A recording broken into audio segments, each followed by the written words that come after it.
I o le nganga fia ma le nganga whaafitai i le lofa malanga le leo le tua i lana pule whaasoa e manatu i tātou pukalame sa moa i e tele aso, tele fo i taimi i au lao le tua i e maua ngata le fo ua maua le lao le lei ne fo i vai aso i awale so ina le tātou pukalame o le organic o artificial o le tautua i e malasau i matau le au le tua pasta le moana Wilpapu i e tau wala atu i tātou General Sistek White i e whapefo i tātou Facebook ia vi ia le tua whaafitai lana wauna ia manatu lava mwhaasoa mea fionga ia ua lava si o tātou tunu ia whaapei la tau ro sa ili le tua malona finangalo e manatu ia ua la lafo foi au savili ua matangi sa wolo ia o seftu mu au foi le alofo le tua i lau tau seifua sa moa whaapefuli e kare sia le tua ia o fifia le whaatal whatu i le e kare sia le tua i le tapu inga malu si o tātou e kare sia le larolangi a toa ia mai e ona tumutumu whaape foi se o i ona iu. Ia ai whaapitoa lava le whaafiro inga li nei vaenga le tātou pukalame si o tātou tunu sa mua. Ia o lo o turi mata ngau. Ia mamai moa mai le nei pukalame vai aso te tas. Ia fifia leo le nganga whaatalo whatu i tupu matamali i whaipule mo whailau. Ia whale upolo tō whinga. Ia mai se tupu langa la rwaua ia o si o tātou tunu. A veale sua whamawalungo Iesu Keriso. Ia mātou i te whaapea tuai le nea fiafi tātou pukalame. Ta lofa ta lofa lava ia le ife ngai foi ma tatu pukalame fa ta fatu le au na le tua pasta le mana Wilpapu ia fa pe foi le sunga le fa fenganga ia Josephat ia so soni ma tatu pukalame ina bala wina le man fa alo le sunga fa fenganga statu talo ia na tatu talo be fa solo le ne fiafi le tua lo matou tamailo fio le langi matou te fa ftai lo lo fa malo wanga le le fa ia to mole ne ia no matou soa ia e ale lo fiong pa ia o le atu le man pa ia lo fio le ngang pa ia fa mole tai to lo ina ma to me si lo on tai ta ia wal fa talaina ma fa mamla maina le upo lo fio pa mole foi le so swani e lo tong finangalo la to fa fonga mai mo mai e fa in mo la to le pumoni ma sa lo to ai i le filfilinga ma la to lo ua pupu vai va ama ua lata le aso tu e fio mai ai. Fa manuia mai o le tua ma futa mai se iu me uma vi ia oe fa vau lava. Amen. Amen. Ole mamalo tato o tunu ana ua mai atu le fa filo inga sunga ya maserota ia male talo nan sa miel sunga fa fenga ya Joseph Hunt. Ia umfaina amatal tato proclama. Manatu le la tu na tu le sunga maserota e amtaina tatu sili te fa manatu o tu lava ya tatu amen ole proclama nei eles proclama fa pitoa mo se lotu ole proclama mo fa na ole tua olo tala fa auto i lotu ese amen ona yelme o fa satani ya tatu wa lotu satani ma fa apele ya tatu a tatu lotu ona fe aina i ailea o whanau le tua i lotu. Amen. A ole fionga le tua e leni lotu o malo te tele lua. Ole malo le tua ma le malo satani. E te ilo fa maninga la famtalanga le faiata. Pe fai tautus pa ia. E na ale lua tangata. Amen. A fio mai Yesu o e faoleina. Amen. Tangata o malo le tua. Ma e o le afano. Oi. O tangata o malo satani. Amen. Feta laile o le tua. Ile salamum ta apu elima sungal tolu. O lo o sila fofongo Iova. Ile whanau o tangata. Pe yeise tangata ua poto. Amen. O se ua sa ili le atua. Amen. O le sini la nei proclama o le organic. O le ase famtalanga le atua. I mata upu olo o vevesi ai nei lotu matato umalava. O le organic. Versus artificial. O le ale artificial. O manatu tangata. O talitonunga o lotu. Amen. Aisea. Langa o le meu fai satani le tau le spaya. E tau le tala le lei o le waina. Pa me Yesu o unei o le vine moni o la o tau. o le malo le tua, o le vine moni, ma tātou o la, e fua mai, i fua o le nganga pa ia. O le malo satani, ua palu whaatasi ai le waina, o le tala le lei, ma mea wha pau, o mea e le maua i te tonu o le fionga le tua. A o tali tonunga wha pau whenenga tuai, ua palu whaatasi ma le tala le lei. O na numi ai le au le whanau tangata, ua le lopo o whele me anu iai. Whalau sao, iai whalau foi, e sau le si mea, e te le maua i tuspa ia. A o whea sau ai. La mai se te whatau waa. Kuman malama umale lalolangi maalalanga, o le kilisi basi, a so lua su lima o te sema. Ia, o le lei, o le whesili la, kilisi basi, o le misi saa ke riso. Ai, o le misi saa ke riso, a whaliuina sao, o le dismissal of Christ. Wa ave share Yesu ke riso. Ana família tangata, Merry Christmas. Manuia ma neia kirisimasi fia. Oi e fia tangata kirisiano. Wa ave share po o maliulo lato faola. O fe sau ai, e sau malo satani. Vai foi tato, Santa Claus. E loa o mai matuata mamai lalani. Ele ai ni Santa Claus. Ele ai o le tala whaafangongo. E sau ai tangata e lele mai le tu sau te lalani po le tu matu al pole. E sau ai tufa me alo whata maiti. O ai e tufa, o matua. A e tali tonua e le lalolani. Ia le nei. A solufu lima o te sema. A elu le nupa ia, e ufi le kiona. E te le maua se leo maa moi le vau. A fai maitus pa ia, aia o mai a ngelu na ua, alanga ina uto ua whanau so i fua mai le di faola. O tumu lau leo maa moi le vau, o le teimi o le tau maa whanawhana. Teimi o Iuni, Iulai, au kuso, teimi o le tau mawhanawhana. A o kirisimasi, o le aso ulufu lima, o le teimi o le winter. Ele se aso whanau o Yesu. Te le maua le tuspa ia. A le aso whanau ai. Le aso whanau o le tua whapau, e ngoi a tā musa. Le atali o le tua o le laa. Lea e sawel upu Sunday le ta po ai mai la langi. Amen. E o le Sunday te le mau e tuspa ia. A fai se mau e tasi, fai mai le tua. E ta po ai se aso sa. Po se aso le la, tu sol fali un sao. Na o mai le si mea, o le Easter. Easter e su e fua moa. Ma o le aso to e tu o Yesu. O fea ia ni fua moa e su e se Easter. I te tonu o tuspa ia. Amen. Sa moa fa fua mai, o le prokalama la le watu. E te malama lama le le iai, i le malo le tua fa vai le fionga le tua. Ma le malo satani, e fa vai uputuu, ua palu fa atasi maltala le lei.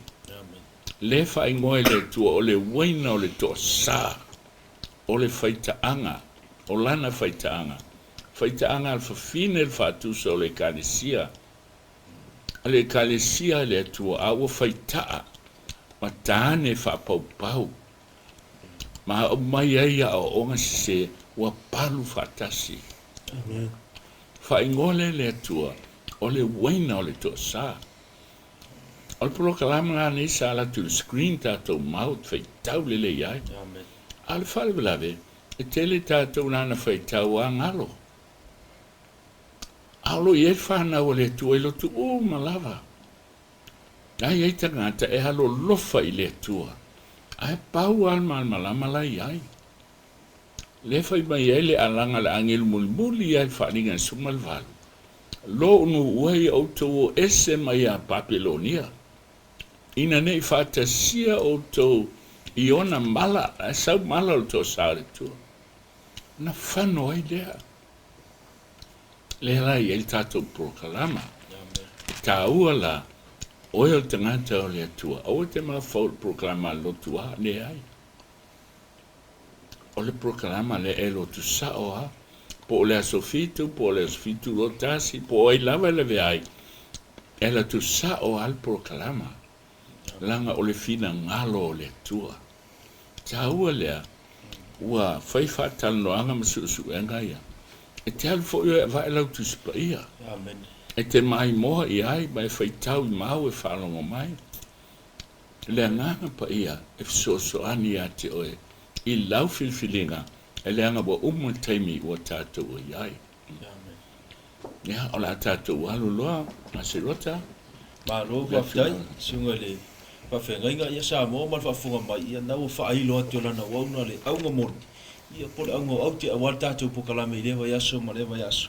Ia le fionga le tua pole o keni, le fua whaamatala atu le auna le tua. Ia nisi o tala, ia le whaavai manatu o tangata, ai le tusa ma le fionga le tua. E le ngata fuile, e le whaapitoa, ia mo se lokt. Ia e so se tangata lava so stapo inga, e ala tuane pokalame. Ia lo tatu ia newa yaso lo sunga le whaafengainga. Basta wili ia le taupu lapa leo le whaatu tua ma le tula fono. Ia ila si mau le watu ese fisiri. Ia manatu fu e maisau whaasoa mwhala uteli. Ia wafu le whaafonga maisau tatu tunu. Ia maise le whaafonga le au sa ili po le whanau le tua. Le mau le karatia e lima. Arona whai upo e ono. Le lau whai taua. Ia ona watu le fisiri whaafona mole lau sunga taitai. Awa ele aisha o ngā o le peritome, po o le peritome, ie o ia ke riso Yesu, tau lava o le whātua e matua ngā lua I le alofa. O le fasili lea ma le ngā whaalalo la sunga le whawhengainga, I le peritome ma le peritome. Lea lai pe mai sau whaamamalama. Po lai tau tala I tangata le mālo leo sātani. Ia po le mālo le tangata le mālo le tua. Ia ai mai se foi, o le a se ese senga, o le whātua I le mālo sātani. Ia ma le whātua o tangata kerisiano. Awa o tangata fo ia le mālo le sātani. Le whai pēr mai o le au ngātu la. Ia la fo I tari tonu la tō I la tō ngā luenga ma. Mea la tō te whaatinoa. Ia lea la watu al fisiri. Ia mai sau whaamamlamanga le peritome lea ma le peritome. O la le winga moni le o le au ngā. Ia mai se foi, ia o le ese senga o le. O le whātua I le tangata o le mālo sātani. Ma le tangata o le mālo le. Le tua ma le nganga whaaloalo. Haftai. Ile tusi lea kalatia 5. Amen. A lona whaupue ona e sila leila kuspa ia. He mai le fionga le tua. Ua le toi au ngā le peritome po le peritome. Amen. A ua nā o le whātua e matuanga lue I le alofa. O le ale se sena. O le whiangainga tuai le ana o sia e le atua ma Israelu. Amen. O le whiangainga la e te ulu fale I tangata, o e bea o le tangata o le whiangainga e ala I le peritomeina. Mena. O la lona tāua o le perito. I le atua, o le ese senga o tangata o lona mālo. Ma tangata o le lalolangi e ala I le peritome. So se tamatane la o le nuu o Israelu e peritomeina. Amen. Sisilfo ina kole le atua Mose e sau mai mitiana I le vao na sola I ai e alu I ai kupito e la vea I mailo na nuu. O le kola le atua. A whetau I le angelu I le ala. Ma Mose malana whanau tama I to olua. Ana le tatope 5 o le avaha Mose peritome tama e whasioti e le angelu. Amen. Ai se alanga o le peritome o le mea tā ua lea e iloa ai le tangata o le nuu o le tua ua osi whiangainga ma le tua. Amen. Ale pe to me na la tam tane fusioti. Nanga ele sanga tol no o le tua. Ya si sila la tato. Ile fea ngai nga fo. O maliu a Yesu. Ma tu i ai fao le sa tauro. Le tula fono. O le fea ngai nga le ana o sia ma Israelu. Le el tula fono Mose. A tu fofonga ele tua ia Mose le maunga o Sinai. Ma tusi e Mose le tusi. Lala ia ele peritome. A toa male. Sauninga o taulanga. O le sala. E wha sala i naili tangata e solia le tula fono. Pa ia le tua. E sfulu. E len fai mai tusi o Kalatia. Se ale o ngā tula fono. Na wha popo mai lea ona o soli tula fono. Tula fono ia Mose. Tane rua iwa. Alo na whai upo e sfulu mal tasi. Fai mai ua mātua ngā sala ia te oe.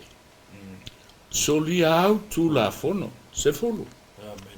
O le mele ua o mai ele mālaia. O tu sia tula fono Mose la o ona. E lua tula fono ma vai. O le tasi e loa ele me tau o le sala. O le tasi o lo ia ele sala po o le fofo o le sala i le whenga inga tuai. Amen. O mai lai le whenga inga fo. O ia ele swinga. Ina ua maliu Yesu o whaatino ina ai o sauninga whaiata o le whenga inga tuai. Ma tula fono ia Mose. Amen. Ua umai. Awe, ala le mea a sala i tangata e toi anga sala. O le ule au nganto e whaise manu. Ua me taua. E te sulu i a Yesu le whatu tua. Ma le salamo.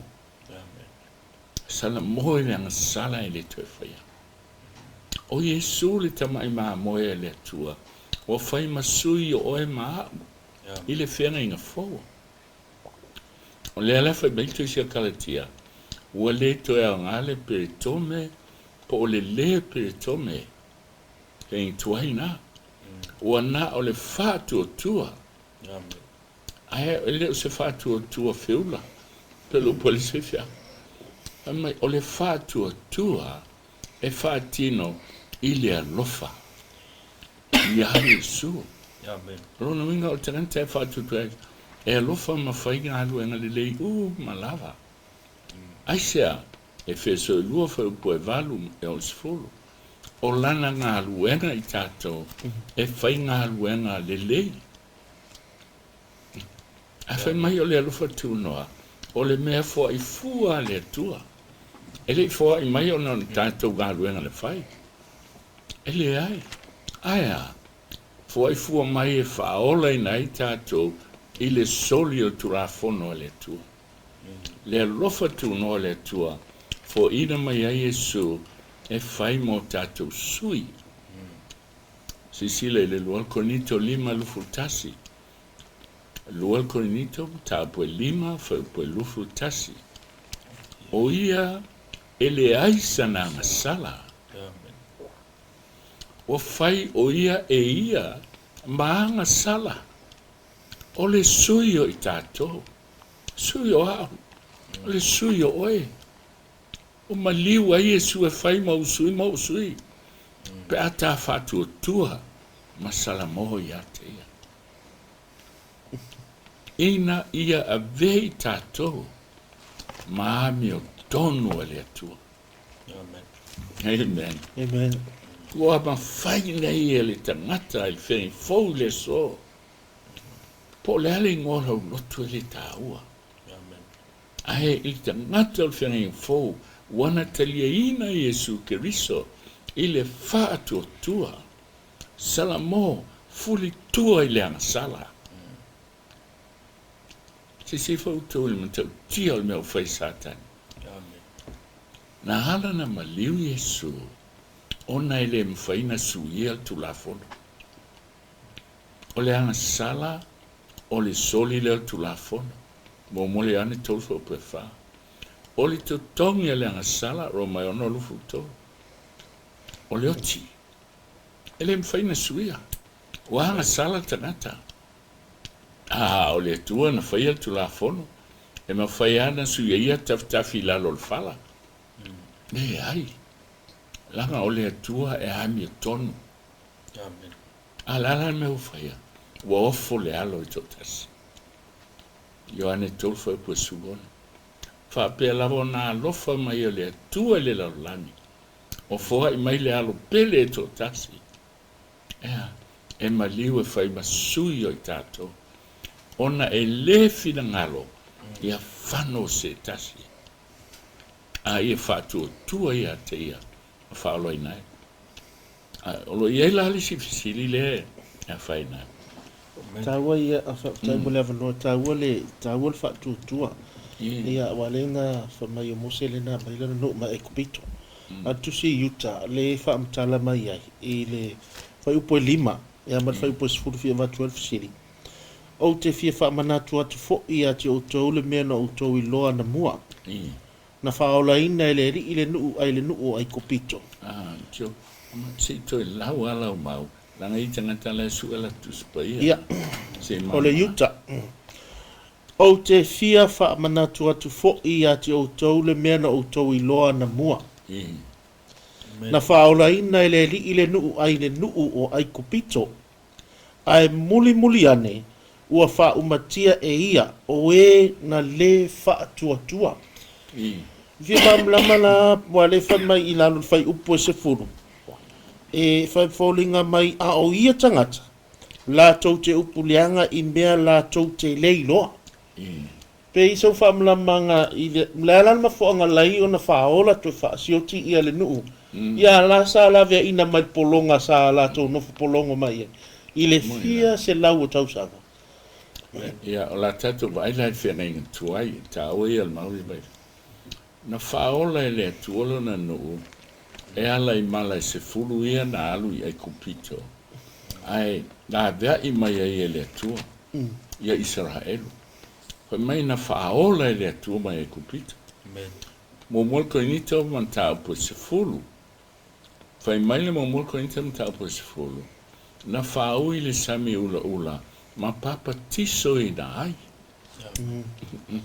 olona winga faola mai papa tiso ile mena uye sami ula o le ata o whenga inga fōu so o se tasi e tali tonu ia Yesu ma papa tiso ina se sila ia Yesu lava ia Yesu anfetala ma reko sulona o le fatu o tua ma papa tiso ina e fa o le ina o ia le lau papa tiso no o le atua o no mai lo le vao o vatu ia le atua lana tulafono e sava vali ai mausitai ai peitai e o mai ka te sapainea ua le talitonu o Yesu le ana te tai mai malave ai o le Yesu ale na e lave ai lato i ka te sapainea maulu fale atu i kanana le ata o le langi ona le fatu tua ua oi wifefefe na o mai le tala na tau tio tangata to salo ale to mele to ele ai se si lo so ta sa lunga e ola ya vai la tau a ole mena na tupu ka te sapaina ole ata o fenga fo tato o malava po le ale lotu ana e fa longo ai le suafo Yesu Kristo na fa ola inai oe lana ele se fa tanga se lotu o le fa le tanga e maua le fa tu tua ia Yesu ya sisile la ona fa mai lo lea o le fianga tu le la o ola nei o ta ua o le tangata o le tu fa fonfo ila le Ioane mo fa po suma lua se ili liwa te mna fa tau mau Ioane mo fa upo se fulma le lua se i fai tau fo i tātou ia Te fai tau mai le mau ma se lo pa mo. Ia ne mo mua. Ia. Foi pues forma le lua. Ia, fai tau ina. Au i lātou uma o e na talia o ia, ma wha tua i lona suafa. Na ia avatu iai lea manuia, ia avea i lātou, ma wha nau a le tua. Whaftai. Pai mai i lātou uma na talia o ia. Pena e talia i le ale lotu o le assembly. Pena e talia le mamona, po le alava le lotu. Aina e talia ai Yesu Kiriso, e avea mau faola. O inana vei oe o le tangata, o le ainga o le tua. Amen. Ele ona o le lotu lana e papatiso ai. Ai ona o Yesu. Le fai mai mareko e sulon, o le fatu tua, ama papatiso ina, e faola ina. Ia sila lai le Ioane le momo fa posulu. Se toi fai tau mai lava. Fai mai o lea. Ioane mo muas fulua pas. Ia. Au i lātou uma o e na talia o ia. Ma wha tua i lona suafa. Na ia avatu iai o lea manuia. Ia avea i lātou. Ma wha nau a le tu. Ia sila le fai ngofia. Amen. Pe ana fatu po le ale lotu na e talia a Yesu. Ma e fatu tua i a Yesu. Ele lotu. Amen. Ana e fatu tua i a Yesu. Na mai e lea manuia. Olea. Wa vea oe ma whanau a le tua. Ma fu anga lele au te lau whantalang. Ola i el whanau a le tua i lotu ese. Amen. Pau al malama lau ala tu iai. Au tangata e alo lofa i a Yesu. Amen. Tangata lai sa ili le tua. Amen. Lea na mafua ai. Ona whaatino le baptisonga. Lo lato whaatu tua i le tua. Amen. Yeah. Ona sau lea. Pai mai le tusile o fata oto e fafa po e sulvaru se fai tau macho. Fata oto e fa. Alona fai po e sulvaru malvalu. Fata oto e fa sulvaru. Yeah. Au le ala o ea mio tonu e tu saia ma le maamlama o le ao. O lo tu pea lona maamlama e o i le tu tonu o le la. Yeah, sisila. Mai o le ala o e ami tolu. Le ala o whanau lea le tua na baptisoina. Alo lofa i le tua. A whai mai e tupu lona malama. E sa ili pe le fionga le tua. E ai le fionga le tua. Mana i loa ai le fina ngalo le tua. Amen.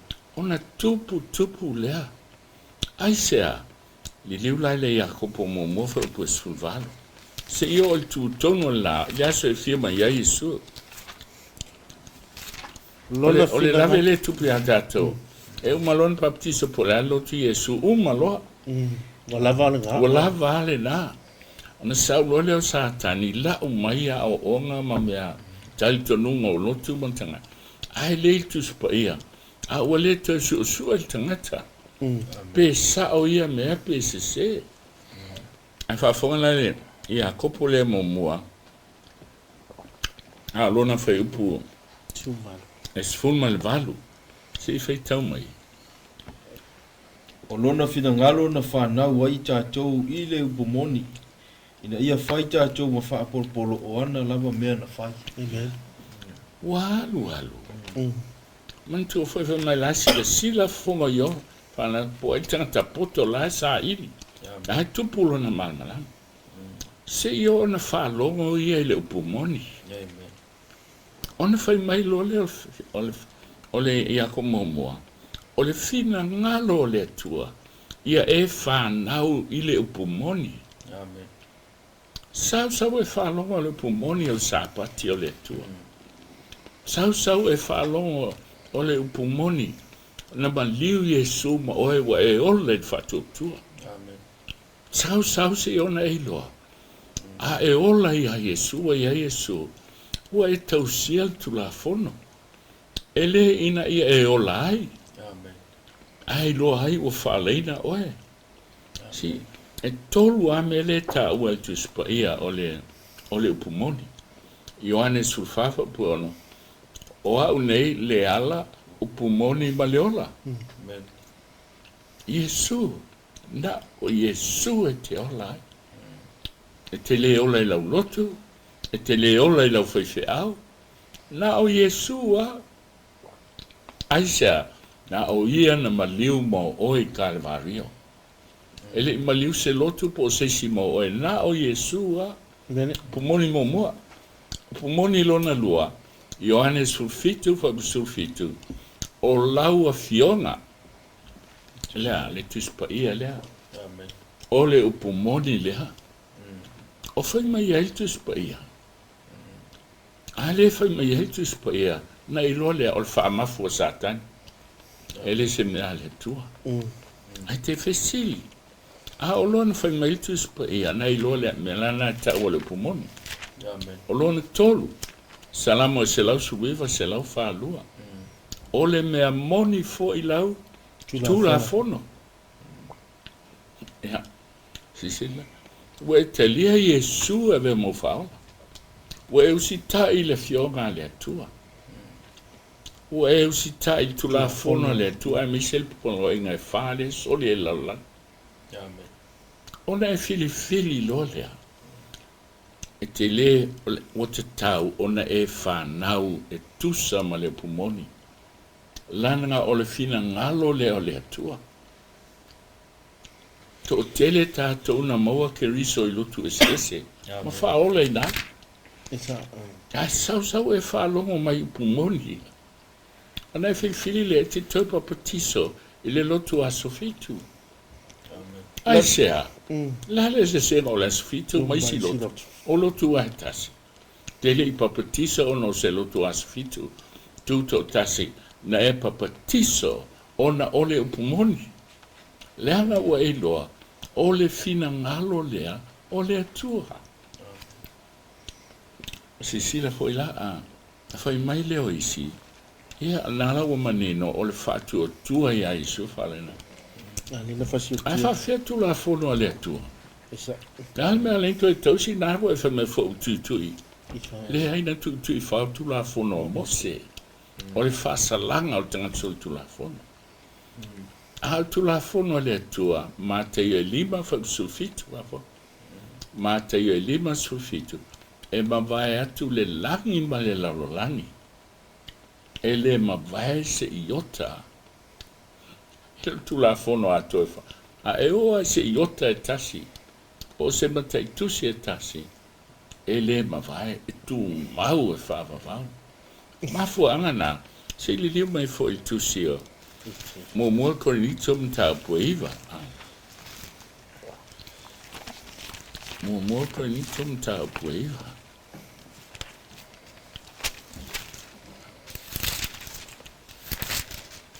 Keo e sawa o ngai ile a nga fai fiau ale asfitu I Loma Linda.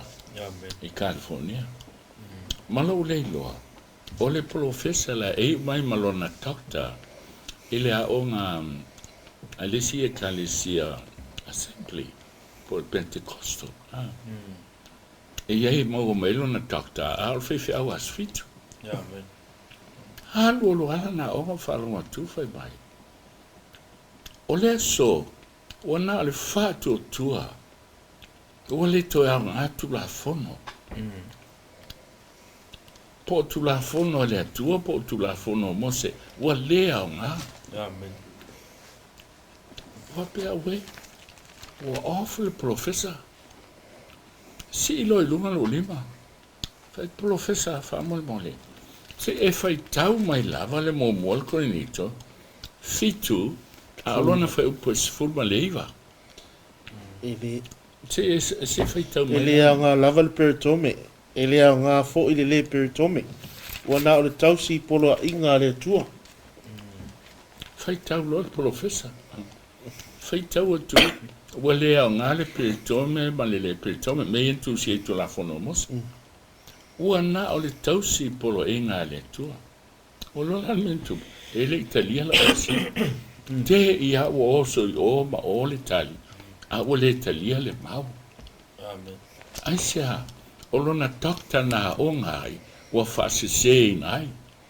Amen. A ole fionga le tua. E le se poto se tangata na tu usia ai, a ole tua. E ala i le ngangpa ia. Ta ua ia le tula fono. Ta ua tu la Ua le tusi foi Isaia valu le fai po luas furu. Le fai mai. Ina sa ili ia le tula fono ma le mau. A fai la tau te le tau tala i tusa mai au. Ua le aise ma malama ia te ila tau. Winga kwa ka ua ala le.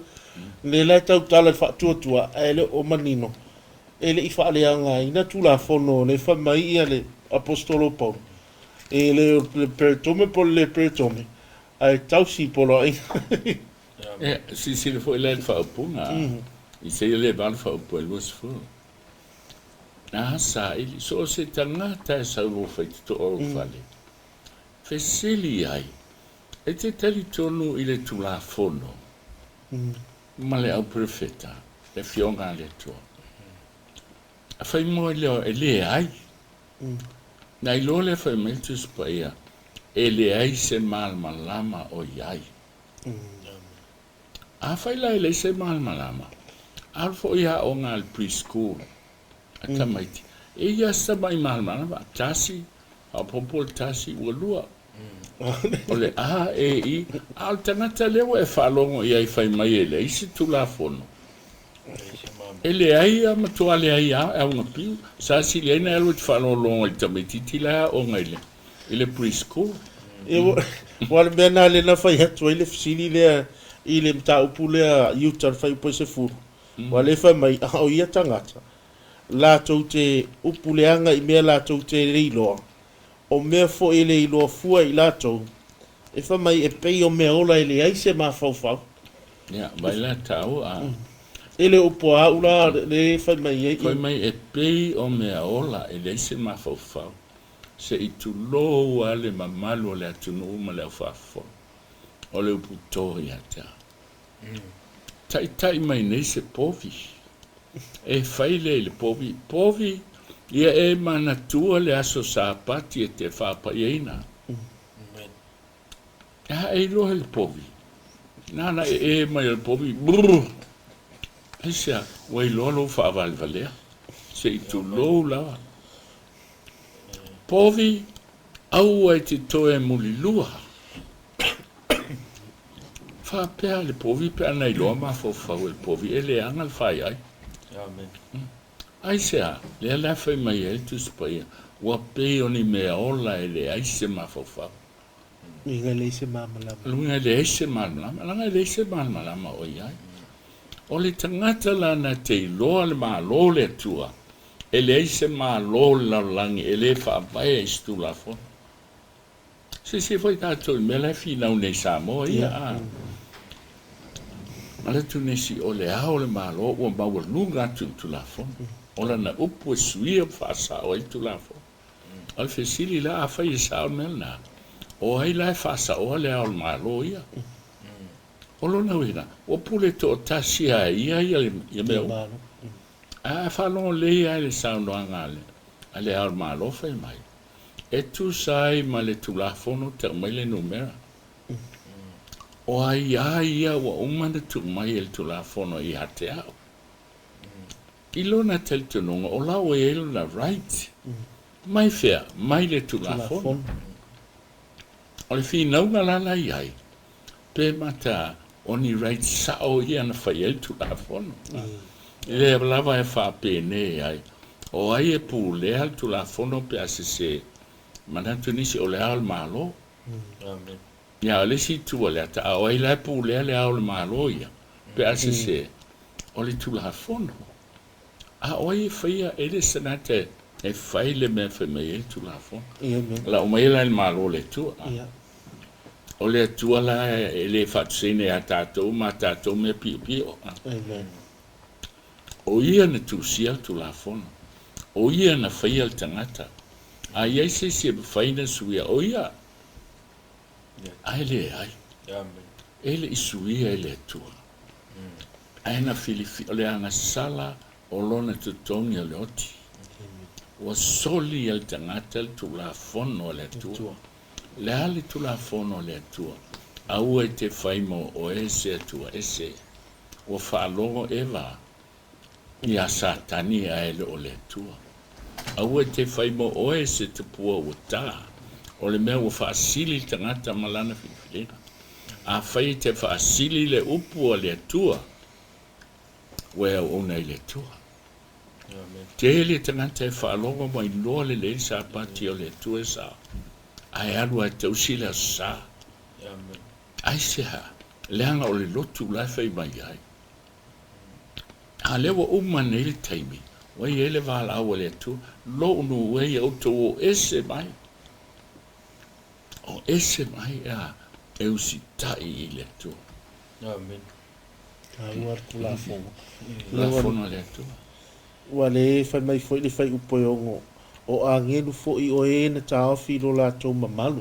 iyo A ua tu ua i la tau le mea sa la tau nofo ai. Ua tau fia e ia le no tanga. E wha avavau i lalo le pongsa se ia o i le whamsinonga le asteli. Winga i wha maoni ala tu la fono le tua. Whamsinonga le tua. tasi vai tolu o au o le lani na au whaatasi masatani e te el malo le tua malo le tua whaavai tu la fono malo satani e le aise tu la fono malo atu ai a le malo fou lea o le malo fou e sa loto a ngelu mtangata uma wale te aini tu la fono o le pepelo le a satani ia mata o tu tangata o le ale me tupu ia tātou a fina ngalo le tua lea o le awha e mo uma tātou Ia.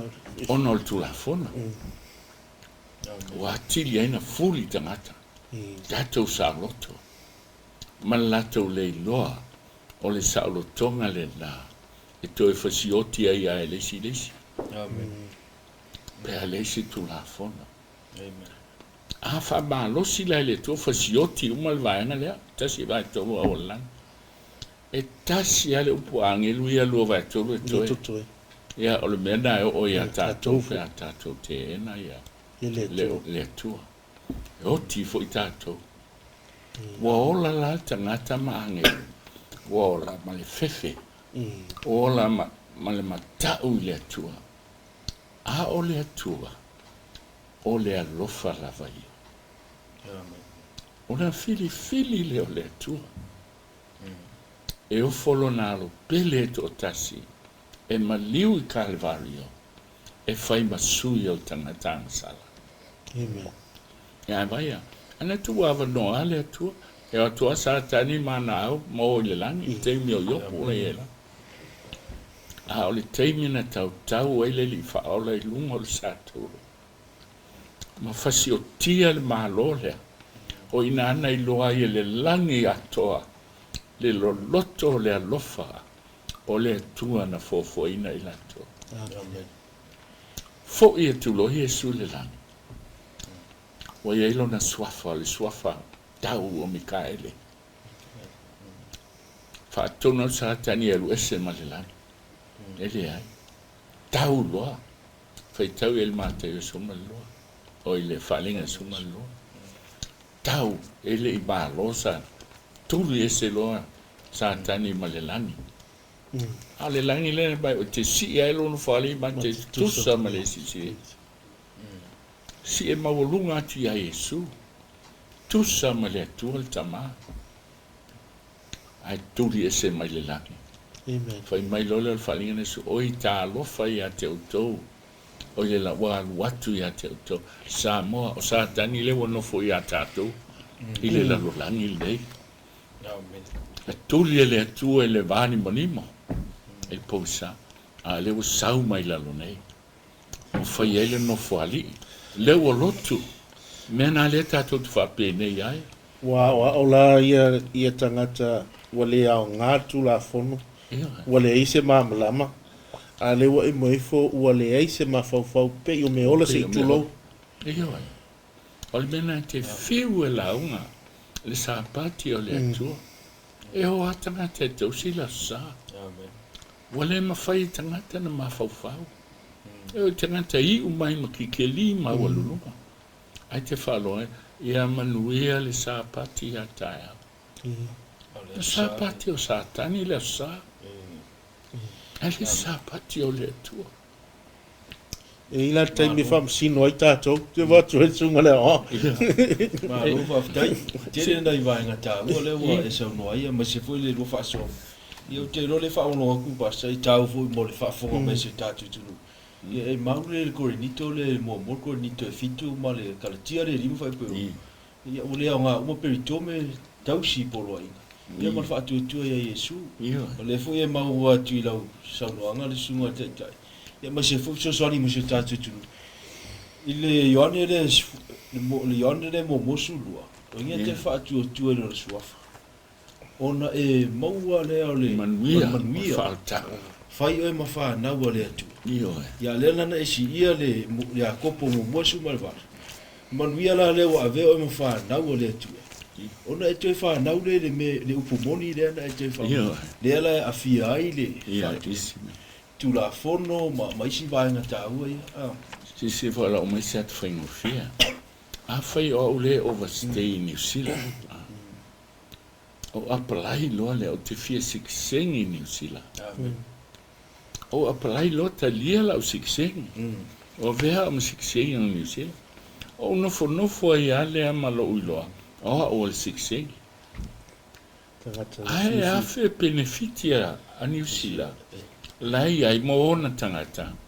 Ai le iloa au apalai ai. Langa o te le alu sue. Amen. O te nofo a malau siksengi il whala. O le ala le me tupu. O fia ai o le mwhaina al maua se ngā ruenga. O mea o ma le manuia se manu o te maua. O le maua la o le alu sa ili. Ai whai mai le upu le tua. O lo o sila fofonga i ova il whana o tangata. Pe I aise tangata poto. E sa ili le tua. Amen. Aolana sa ili mai a malama I le fionga le tua. Fai mai lo le ako mo mosifu. O lona fina ngalo. Whanau lo Ia e whanau le pumoni. Au tupu fo le malama ia le tupu lo malama. Ua e loa fina ngalo le tua mo oe. Amen. Ia whaaftai tere le o manino na ia vaenga. Ia mo le toe wha malama tili sio tātou tunu. Mal whaafunga mali. Ia natu fo le toe tele tātou taimi. A le wa tātou ia I pea fo neva ia so. Ia a mese fo le tula fono. Le na maua tu fo I le saunanga sunga whaafenga inga. Ia ma le whaasoa mai. Ia I mene o whaamasinonga. Ia le ala te o watu e se fisiki. I lau sunga le whaafenga inga. Ia le fo I nu ngala lo ia tātou atu nuu I whaamasinonga whaapeo na iai. Ia ma se lamu whaavai o tula fono. O siri la. O le ale e se senga o le whaamasinonga ia. Ia mai sa mo fai mata fa. Te la le se ngo whaamasinonga ia laulangi a fia msa mo. Ma le whaamasinonga le tua. E watu la fasili le maula pasta. Ne la fai tau atua le fai la aunga le. E suma lua ron fai pe suma fa. A wai whamasinoina le tua ngā luenga uma. A toa ma mea lilo uma lava. O mea le lei a toa ma mea leanga. E se mai sa uso soani se tātou tunu. O a le pe o whamasinonga ia la langi msa mo. Ia e ngā tal whamasino ia le morianga lana. Ia le fai tau tunu mauro le whamasinonga le tua. E o I mea lilo o mea le lei o mea leanga e alu. O le asa uso soani mo se tātou tunu. Whamore mole. Whaaftai a e se tau o le fisili. Ala se utala le titi a mo moa ele mele vivesi se tātou o tunu. Ia me whaaftai. O le mele vivesi ia Samoa. O manatu nesi. O pule to atasi a le ao le malo le tunu. Fai mele si commentator I fafo. O Samoa. Tauna yese mea malo fai tasi. Langa fai mele political analyst lea. O tiklea le head of state. E mawalunga atu ia le tulafono. O lona winga. O le tulafono le lalo ai pulea ia le tulafono. O na manatu leo nisio tātou. E tāua le mele fai maia. Langa te tau na iese tangata. E whaasau sa o al tulafono. Pe a pio tangata al tulafono. Na al fisili la. Oi la fa sa o le tangata le pu le tu la fono. Wa pu le to tasi ai e ia. Se o mai le ata o sia mani il tau o lona lua. Polo to tasi a Hitler sia mani ato. O le istu la fono le upo hiki la e lua ile malo. O le ala le meha na o iai. Nā tau sila fia. Me ta o dictatorship. Le alena whaavai malo i sisi fo i le so. Te tau malo te democracy. E hofo i Samoa e lua whaavai na ave e malo o whatasi. O le civil liberty ma le religious. Saalotonga o whainga malo e pālota ai. Ma saalotonga o me tau lotu. Ana le i oe Samoa i ai. E le tu se malo. Peitai. O mai nei na pule Samoa na malo. Ma whaia na whesu iai ma men. Wanga le tula fono. Ato whalongo lai le sanoanga ale aol malo. Walau mai el tula fono lana avatu ia te ia le right.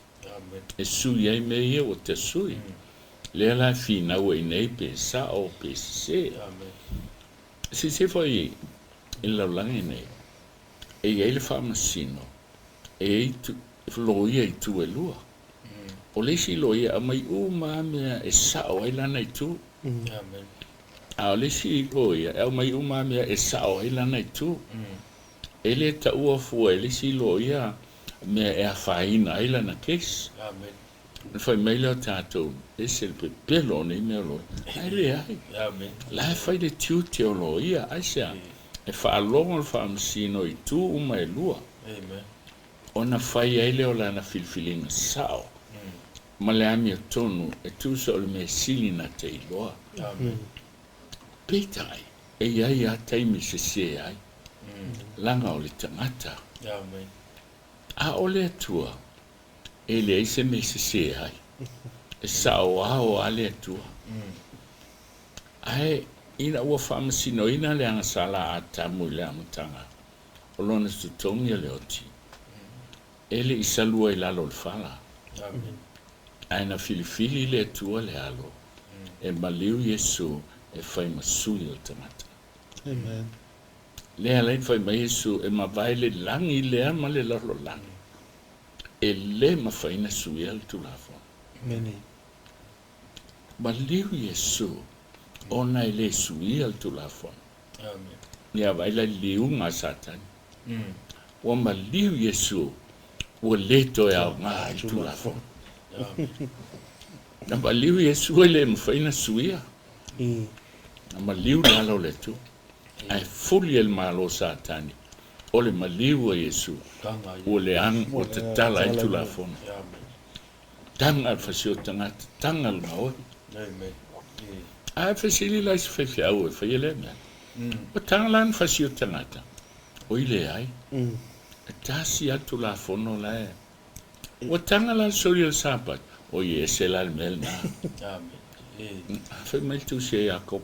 O le tausi tula ai anga sala ele me tasi. O soli e iele tu la fono atu. Amen. Pe u tau sapati au te matanga oi. O le ise au ngā. Pe au te lenga oi foi. Ai soli sapati. O le au ngā la. O le mea tasi. O le tā ua la nā pasta la sula vei. Whaatua tua i le tua matuanga lua i le rofa. Langa le whaamasinonga lea le tua. E le lilo ise me. E le lilo. Lilo uwa ia. O le ise senga la nā le whaamasinonga la langi ma le tua. Ala suga whengai. E ma se fusio tātu tunu. E le ise me lilo i le tua. Ia o le whaamasinonga ia la. Whaitau anea.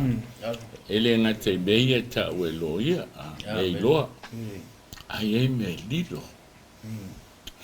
Pela menea. Saya i altu la fono le se fulu pasene. Samoa tina.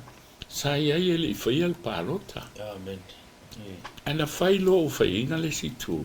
A apalo e se i mai le mele e fina wa ia. Toa le sao na mea. A tu la fono na ma famsino ngā tātou. Fe milo a ia e lo ia. Ia o le teimi o sao, o le teimi o le... Alfa msino ngā le tua. Eo o ai me lilo lain lo to tangata. E pei o le ao tia tia. Amen. Whaamaoni o ana whaamsino. Nei e manatu a o uso pele tono le kalesia sufitu i Samoa. Nei e manatu a e aveale ingoa sufitu e sao ai o ilo soli sapati. Le ai e te oti, tau tino e le tua, te inu le tua sao le tua. Mai pe anu fai atu, malu ru atu, o lo ngutu ama le afi. Au te le mana, ti ele toto se si lunga o lo tu mo ai. Le tau tala sao tua e langa wa le taimi e le tua. Wa lata na wha mai na wha meisu wha ape o na pōnoa. E wha fua se ia, a lai pūloto tangata I mea leo langa. Ai ma tala lo le langi. Ai fio mai. Wha pele a tātou loto.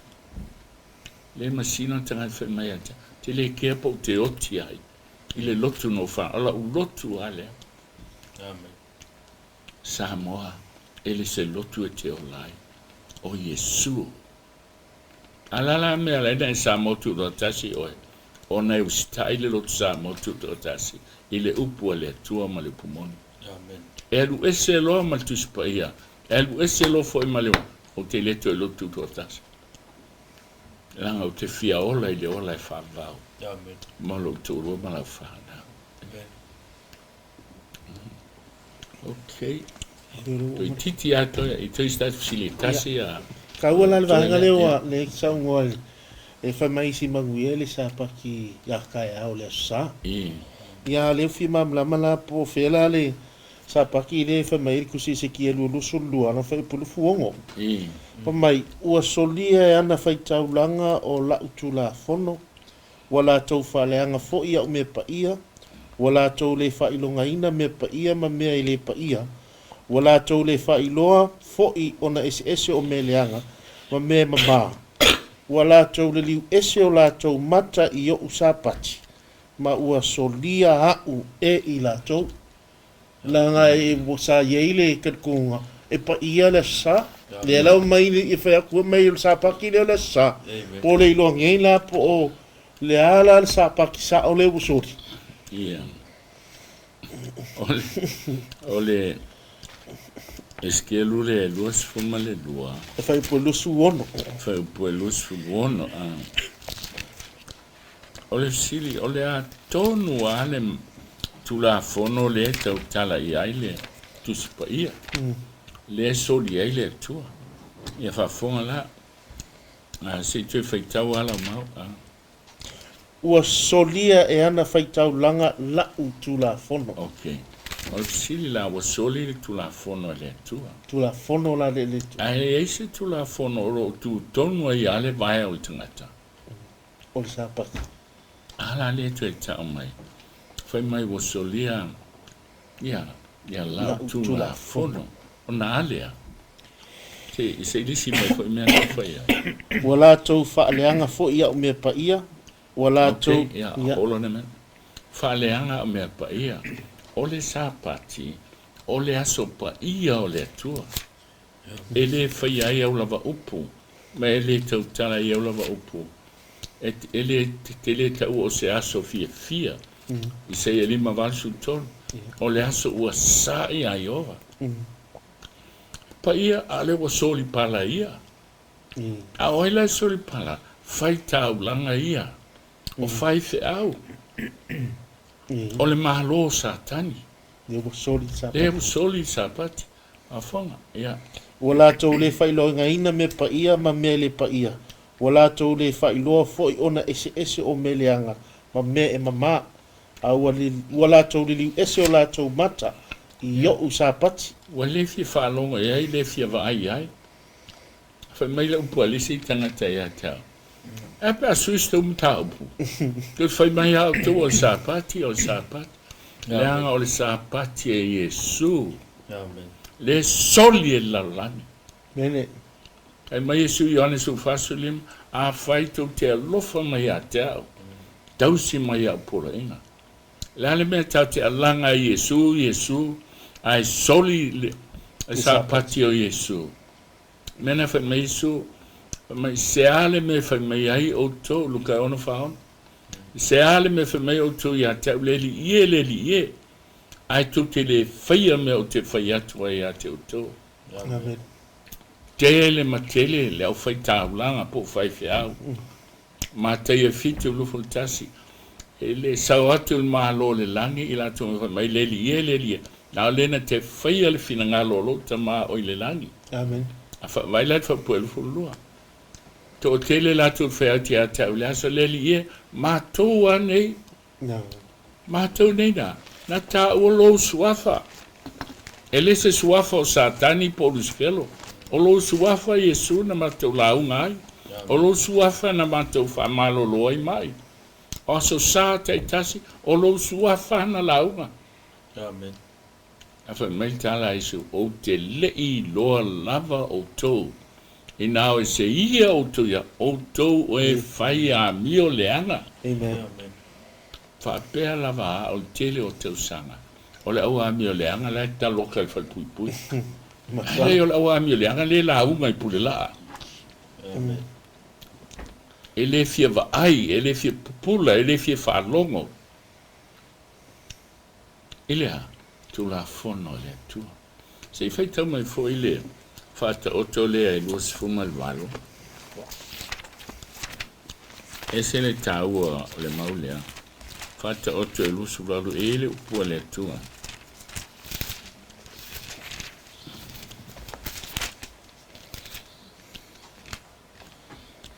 Puiga. Yesu valo fa po sumal tolo. Se fai tau mai. O le wo fufi lona soli tu la fono. Ele manuia o ia. A le ua faali mana foa ina. E lo fangia o ia.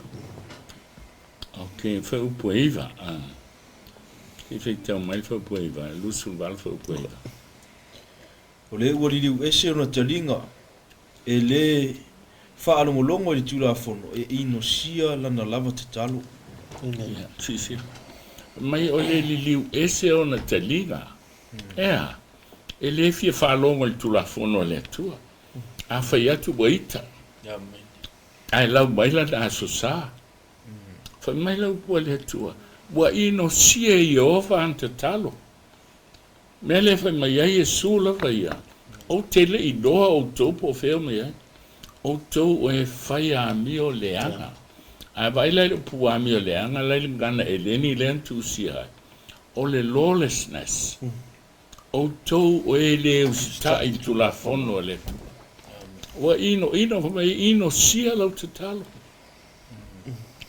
Lai ai te talo fa mangalo mai a toi fama. Lai ai le whanau le tua ma whai au. Amen. I lotu ese o lai manatu e sa o ale mea le whai. Ai o olo i te mi lato te whalongo ai ma lato loa finanga lo le tua. E le ilo fefe. Amen. Le lis fefe au lea na baptiso nei leo fefe a tātou. Wai umai mbalua, wai university au kilani ale kalisia. Fia tau sang o fefe au. Ai na olo na malmalama ia. E se le mea la fai. Ele i fefe ai la foa i umatofi ma mea. Ai alu ese. Non baptiso le si fesoasoani i Samoa. Tau sanga ma vai, la whalongo. Pai mai lo ia te apasa wili. O te whesili whaafia i se manario. Ele banu whi ai lea po lea. Ai leini tala sa sao e o mai a te. A lea lafta o malmarama il mafuanga. Whaafe tai le upu le tua. No baptiso ina.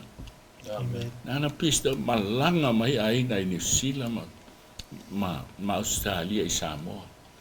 O e poto o tau wa lea le ainga. To e vai e asi au ona. To tele tangata o le tuola i lotu e whalongo mai lo leo. Amen. O leo to e mamao tapunia le alo fatu no le tua. Amen. Leo alaina o mai le fe au le tu sa o to wale alo fe au. Amen. Leo le Ioannes fulva basugono. E whaalonga o maa moe lo leo ma lato o mai ai. Mai to tele o maa moe lai o isi lo toa. Ele o te tono le nei lo toa, le a lo toa lo pumoni. Amen. Ai ese senga e fa longo la tu lo leo. Ma la tu o mai. Ona tasi ai leo ma mo Yesu. Tasi le lafu ma mo o le upumoni. O le taimi e fio ma Yesu e te loi te mo sa tau sia sa. Mene. Anga o fai longa nan man fi ai. Aya. Na al fa nau le tu e ustai le tu. Samoa ama mafa tu se upu. Pe tinga fisili e tinga e se ono o lau lotu. O mai sa tani a tatou lotu e fasanga tau ai ma pupuni e la tatou falogo. Ile pumoni ma le fionga le tua. Pa malulu atu wa umala tatou taimi. Ai momoli atu le fa malo ma le fa tail ma malu le tino. Lo fa funga mai tu sal nei proclama l'artificial ma le organic. Da talo ile tua. Wa umal taimi. O il tu le taimi e tu la ia i toa. Doa le tua. I so se faita o langa. E o si tai le upua le tua. O le atatou te talo. Lo mātou ta mai o le langi. Whaftai lo pai mai le apo ma le apo. A mātou whaalongo i lau fionga. Mātou te talo le le atua aua ne i ai se ao punou. E sa ili a te oe fo i fua. Ai a whaamalma maina ni mea o te toe. E le mana o loa nganga pa ia. Ina ia la tau fili mo oe. A maua le ava noa. No mātou o tua o eisi la fia le vevesi o eisi o mātou o te no. Ie alofa le tua. Au mai le tō file mu. Au mai le mawhana whana. Ia whaia lo fina ngalo. E aua ni whaia o mātou loto. Vi ia lo suafa Yesu. Vi ia lo suafa. E whaavavau e whaavavau lava. Amen. Amen. Tai.